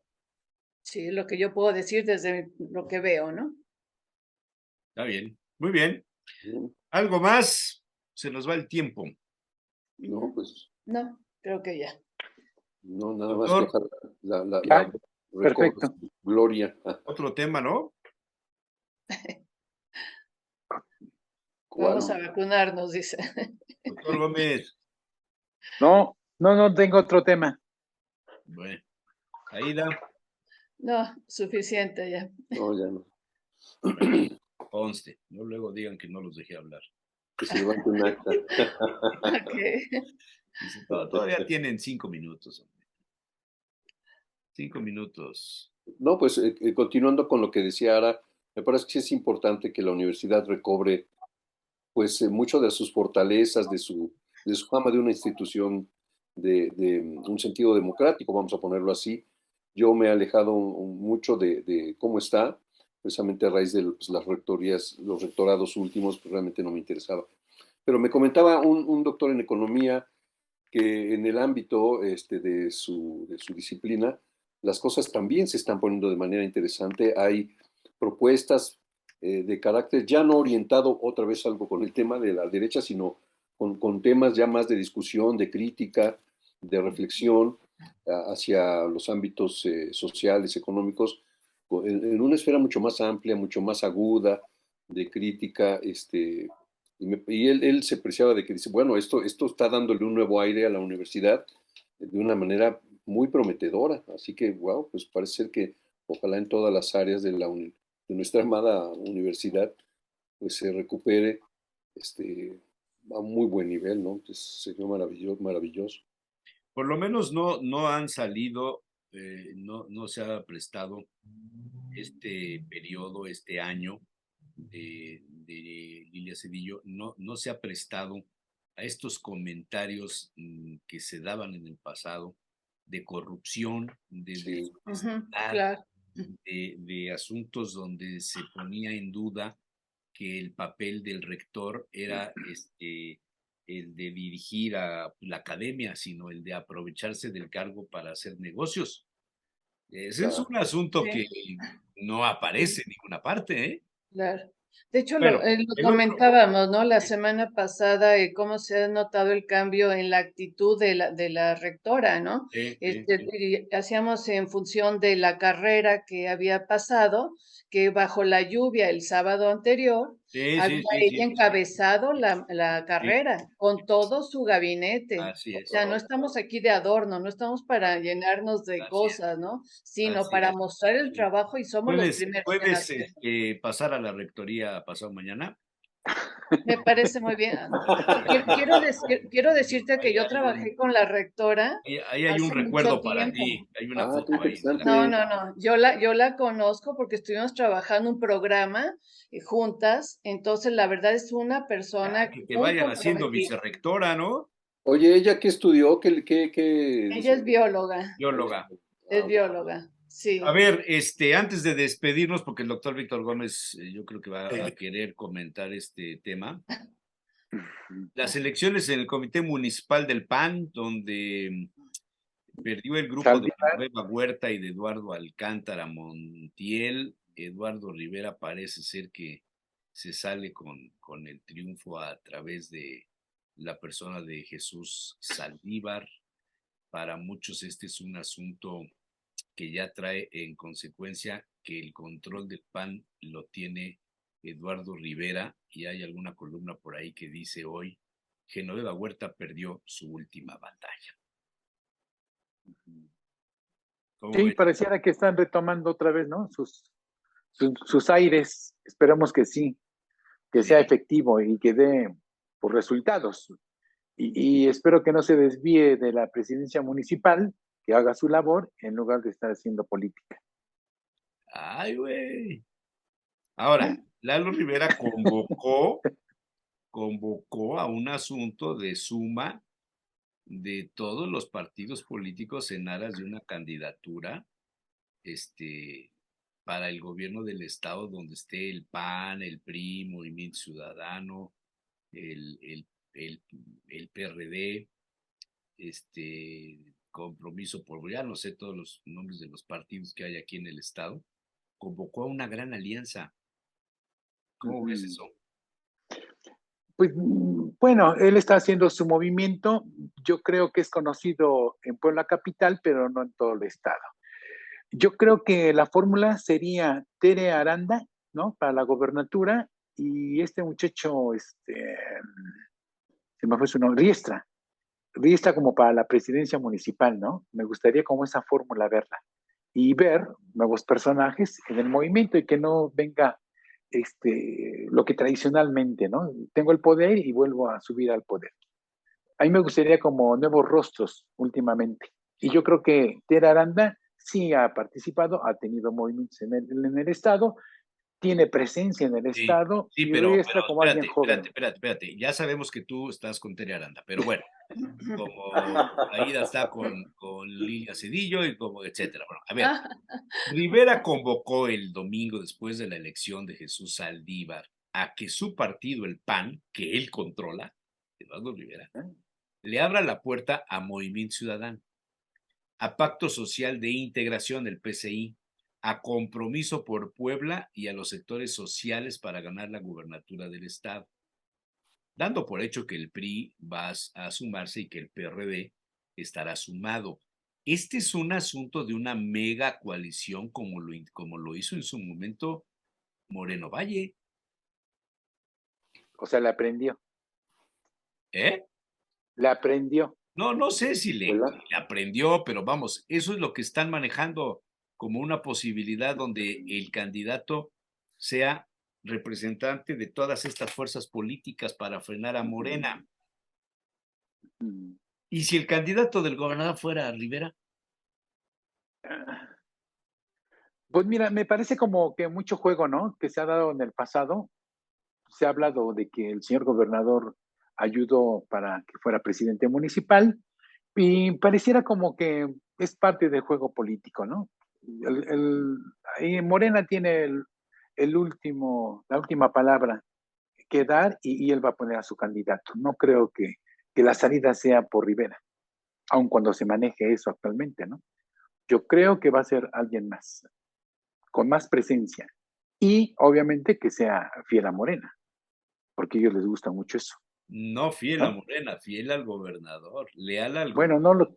no lo El quise gobernador decir lo así. único que debe buscar a estas alturas de la vida es que el Congreso sea suyo, que esté con él, porque es el que le puede parar los temas de las cuentas públicas. Así es. Teniendo al así es. Congreso de su lado, el gobernador a su salida, ¿qué importa quién sea presidente municipal de los 217 municipios o qué importa quién sea gobernador si en el Congreso controlas todo? Y el Tribunal Sí. Superior de Justicia pues ya también ya le metió ahí las reformas y ahora ya está súper dividido y por lo tanto el presidente ya no tiene la fuerza que antes tenía. Sí.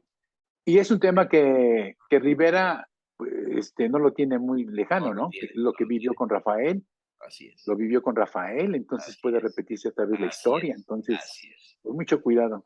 Mucho cuidado. Lalo Rivera, muchos cuidados, dice Víctor Gómez. Y Ana Tere, hay que salir más y hay que bajar de peso y hay que moverse más para, ¿no? Sí, Riestra, la campaña se lo va a dar. ¿te gusta Riestra? Es joven. Pues es joven, sí lo conozco, no he participado completamente con él, pero me parece un buen personaje. Se ha ganado su lugar. ¿Ustedes creen que Riestra pueda ser presidente municipal? ¿Olinto, Aida? Pues No, pues yo la verdad no lo sé, pues puede ser. Yo no, ¿Quién sabe? no sé. No Oye, sé de ellos. no sé si sea chisme o no que Alejandro Cañedo, que se fue con Armenta, ¿A dónde? lo digo, o sea, participando ya, como que se está juntando por allá. Ah, Y se habla como que, el abandono hacia Rivera, ¿no? Pero ahí dicen bueno, los chismes. hasta donde yo sé, Alejandro Cañedo nunca ha tenido partido político. Hasta donde yo sé. Bueno, pero ha estado muy cercano con Rivera. Sí, claro, desde la primera presidencia municipal fue secretario de Turismo, efectivamente, sí. Sí. Bueno, pues yo. Pues así es la política. Ya háganse bolas. Es la política. Sí. Mientras tanto hay que ir a ahorrar dinero para comprar los huesos de chivo, porque el juego de espinazos y caderas va a costar 1,300 pesos, así es que vayan. ¿Cómo crees? Ah, sí. Oh, Ya ¿a me poco? mandaron el anuncio. 1,300 el juego. 1,300 el juego, mira, ahí está. Qué barbaridad. No miento. Incluso está el teléfono. Y eso puestos en Tehuacán, ¿eh? Ah, ya. Ahí Ni está. siquiera en Puebla. No. Bueno, Tehuacán es Puebla, por si no lo sabes. No, en la ciudad. Ah, sí. Puebla ciudad. Qué barbaridad. Cadera especial 1,300, cadera sencilla 1,200, ubre 800, chicharrón 500, costilla 370, riñón 15 pesos, chito 420, paletilla 200 y cabeza cruda 70. Donde dice cadera especial, ay güey, se mueve mucho. Donde dice cadera especial es el juego, la cadera con espinazo, ok. no nada más Ya. la cadera. Claro. 1,300. Y salen como 6 platos. Salen 2 caderas y salen 6 o 7 espinazos según donde le cortes. Si sale muy chiquito, pues la gente te pide 2. Y si pones 1 y como tienen poca carne, pues se les hace poco. Entonces, Uy. Ya. Bueno, señores, ya nos vamos. Vámonos. Pórtense bien. Cuídense Nos mucho. vemos la próxima Nos semana. vemos. Y se la vacunan, próxima. por favor, se Sí, vacunan. hay que ir a vacunarse. Sí. Yo normalmente voy con mi amiga a Chipilo, pero ahora no tengo cómo moverme hasta allá. Entonces, pues no sé si ir aquí al centro de salud, man. Yo supongo que sí debe estar en el centro de salud, ¿no? Pero luego te piden la cartilla de vacunación, la no sé qué, es un relajo. No, pero los de nuestra edad no nos piden cartilla de vacunación. A ti porque te ven bonita, pero a mí me piden así. A ninguno de nuestra edad nos piden. No, yo hace 3 años no me vacuné ahí porque me pidieron la cartilla de vacunación. Cuando yo nací no había eso. Sí. Yo fui y ¿Sí te les acuerdas, dije Víctor? que no tenía. Que tuve ¿y que ya? conseguir las vacunas, todo el rollo. Sí. Ahí está. Bueno, Muy ahí bien. les cuento Cuídense. si me vacuné o no. Gracias. Buen día. Nos vemos. Bye. Hasta Bye. luego.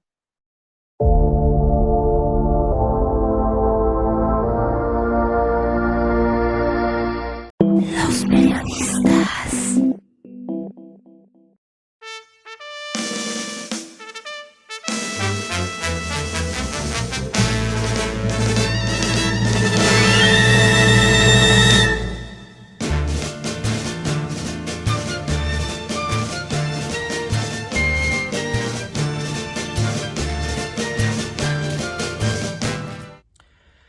Después de su sorpresa por los vinos enlatados, el aventurero Salacaín se dispuso a leer la segunda noticia llegada desde Madrid.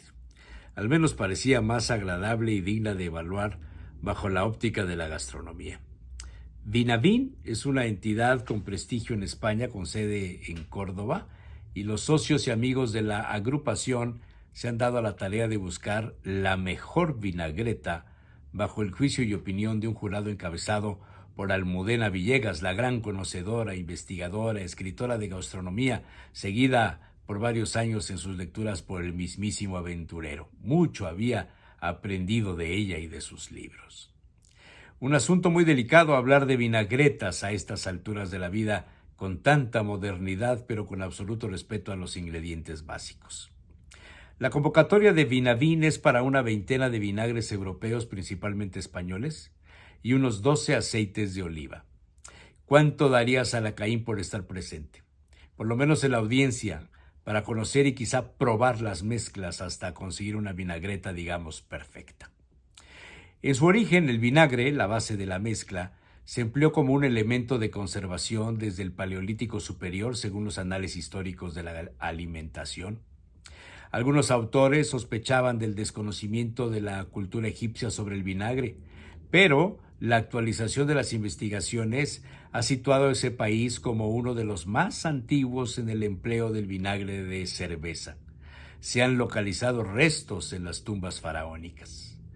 Mesopotamia también fue tierra de vinagre. Los fenicios, los griegos y los romanos fueron sus grandes promotores al menos unos 5,000 años antes de Cristo. De hecho, la palabra proviene del latín vinum acre, es decir, vino agrio, y sirvió a esos pueblos para saciar la sed.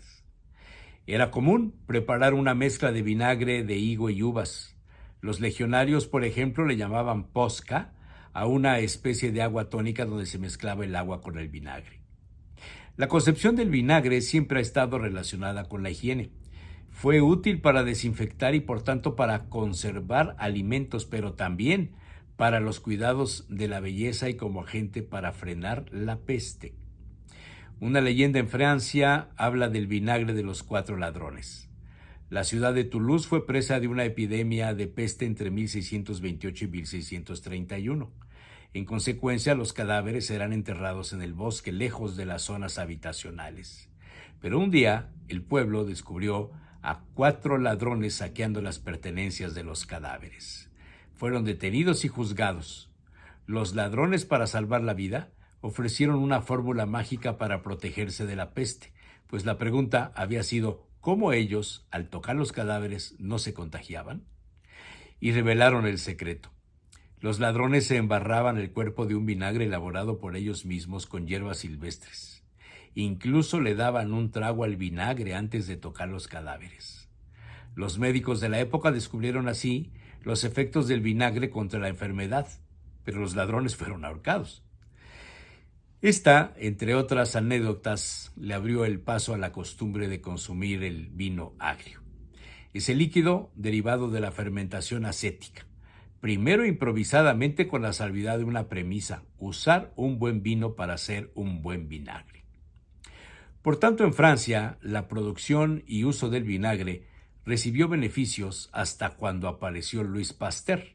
El científico francés explicó el misterio del vinagre, de la formación de la madre del vinagre, y desde entonces se inició la producción industrial. Tanta cercanía de los franceses al empleo del vinagre derivó en asunto de gastronomía. Así surgieron los vinagres derivados de las fermentaciones de vino, sidra o aguardiente de arroz. Posteriormente, el vinagre debutó en la cocina francesa al ser incorporado en una salsa emulsionada cuyo origen es ruso. El empleo de vinagre, aceite, yogur para acompañar verduras, pescados, carnes, mariscos. Esa mezcla en francés se dice vinaigrette, o sea, vinagreta en español. Salacaín recordó algunas recetas de vinagretas. Una en especial le había sorprendido unos 25 años atrás. Se la presentó en la mesa a su amigo Abraham García de Viridiana. La puso sobre unas lechugas mezcladas con achicoria, acederas, berros, diente de león, mil amores, verdolagas, endivias, espinacas tiernas. La vinagreta era producto de haber emulsionado 2 escalonias con la pulpa de 2 frutas de la pasión, maracuyá, miel de azahar, mostaza de Dijon, jugo de limón, vinagre de Jerez, aceite extra virgen, algo de sal gorda, luego el secreto solo a él revelado, y una pizca de azúcar morena. Aquella mezcla resultó verdaderamente espectacular. 2 vinagres habían sido privilegiados por Salacaín en su mesa. Procuraba no faltar ninguno de las 2 modalidades. Uno, el de Jerez, para muchos el mejor del mundo, lo de la marca era lo de menos. Acostumbraba a usarlo en varios platos como complemento pese al asombro de sus compañeros de mesa. Por ejemplo, unas gotas de vinagre de Jerez en una sopa de lentejas resaltan los sabores. Incluso en la fabada, antes de comerla, 3 o 4 gotas de vinagre de Jerez potencian los sabores de toda la fabada. Si le daban a escoger la marca, entonces se pronunciaba por uno de la casa de Emilio Lostau, específicamente por el envejecido por el sistema tradicional de solera y criaderas en botas de roble americano, y de ellos, de los vinagres de Lostau, el 1/24, el vinagre derivado de 24 botas con envejecimiento de 10 años. Ese era espectacular. El otro vinagre infaltable en la mesa del aventurero era el de Módena, donde 70 litros del mosto de Módena se someten a un proceso lento de varios años hasta obtener tan solo 1,5 litros del vinagre. Y había otros recuerdos, como por ejemplo cuando una de las tías abuelas hacía vinagre de tibicos de piña y algo de jarabe de panela. Se conseguía así un vinagre dulce y casero en un vitrolero de vidrio verde de la zona de la Luz en su natal Puebla. Algún amigo andaluz, dedicado a la comercialización del vinagre de Jerez, consiguió entrar en el mercado francés al descubrir botas de vino agrio de donde salió la madre para posteriores vinagres.